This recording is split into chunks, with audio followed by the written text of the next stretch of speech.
नमस्कार। आकाशवाणी जयपुर अजमेर से प्रस्तुत है प्रादेशिक समाचार।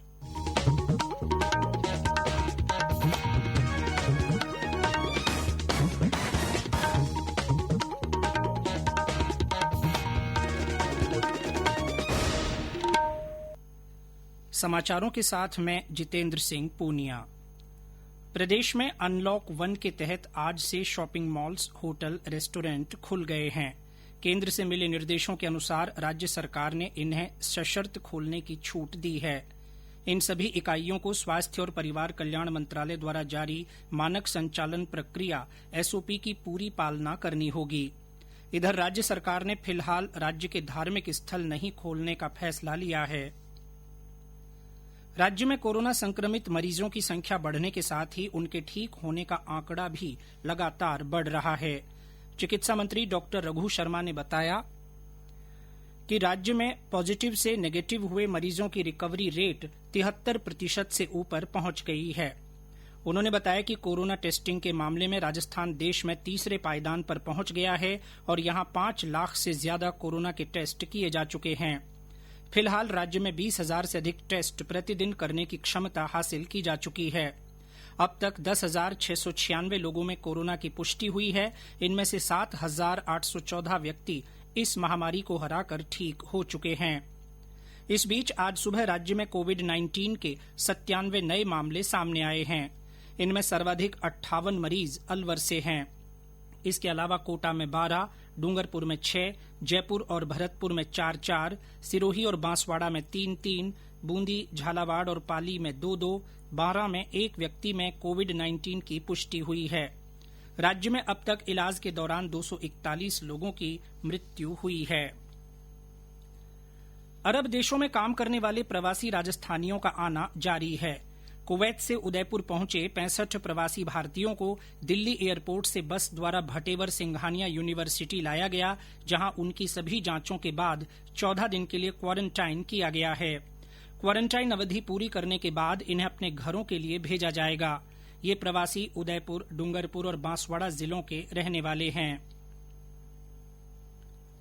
केंद्रीय संस्कृति मंत्रालय ने भारतीय पुरातत्व सर्वेक्षण के तहत संरक्षित उन 820 स्मारकों को आज से खोलने की अनुमति दे दी है, जिनके अंदर पूजा स्थल हैं। केंद्रीय संस्कृति मंत्री ने कहा कि इन स्मारकों में गृह मंत्रालय से जारी सभी दिशा निर्देशों का पालन किया जाएगा। संस्कृति मंत्रालय ने कहा कि भारतीय पुरातत्व सर्वेक्षण विभाग सुनिश्चित करेगा कि धार्मिक स्थलों में कोविड-19 का प्रसार रोकने के लिए मानक संचालन प्रक्रिया में दिए गए एहतियाती उपायों का कड़ाई से पालन किया जाए। देश में 3,691 संरक्षित स्मारक और पुरातत्व स्थल हैं, जिनकी देखरेख भारतीय पुरातत्व सर्वेक्षण के जिम्मे है। ये स्थल 17 मार्च को बंद कर दिए गए थे। भरतपुर का विश्वविख्यात केवलादेव नेशनल पार्क आज से पर्यटकों के लिए शुरू हो गया है। करीब 2.5 महीने से बंद पड़े उद्यान में अब पर्यटक फिर से पक्षियों की क्रीड़ाओं को निहार सकेंगे। उधर रणथंभौर राष्ट्रीय उद्यान भी आज से पर्यटकों के लिए खुल गया है। सफारी के दौरान राष्ट्रीय बाघ संरक्षण प्राधिकरण और राज्य सरकार की ओर से जारी विभिन्न दिशा निर्देशों की पालना सुनिश्चित की गई है। प्रदेश में अनलॉक 1 रियायतों के तहत राजस्थान रोडवेज ने आज से 18 नए मार्गों पर बस सेवा शुरू कर दी है। 18 रूटों पर 84 फेरे प्रमुख मार्गों पर संचालित हो रहे हैं।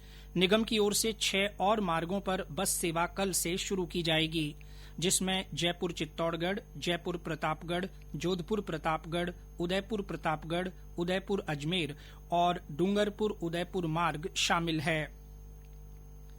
अजमेर विद्युत वितरण निगम लिमिटेड ने लॉकडाउन के बाद बिजली चोरी पर अंकुश लगाने के लिए उदयपुर सर्किल में विशेष सतर्कता अभियान चलाकर बिजली चोरी करने वालों पर कार्रवाई की है। विभाग ने बिजली चोरी करने वालों से 34,82,000 रुपए का जुर्माना वसूल किया। राज्य के विभिन्न स्थानों पर टिड्डियों का हमला जारी है। पाली जिले में पिछले कुछ दिनों से टिड्डी दल डेरा जमाए हुए हैं। इस टिड्डी दल ने जोधपुर की ओर से पाली जिले में प्रवेश किया, जो अब सुमेरपुर और बाली उपखंड तक पहुंच गया है। वहीं कल बूंदी जिले के खेराड़ इलाके में टिड्डियों के दलों ने प्रवेश किया था। ये दल मरडिया गांव की ओर पहुंच गया और पेड़ों को नुकसान पहुंचाया। इसके साथ ही प्रादेशिक समाचार बुलेटिन समाप्त हुआ। हमारा अगला बुलेटिन राजस्थानी में दोपहर 3 बजे प्रसारित होगा।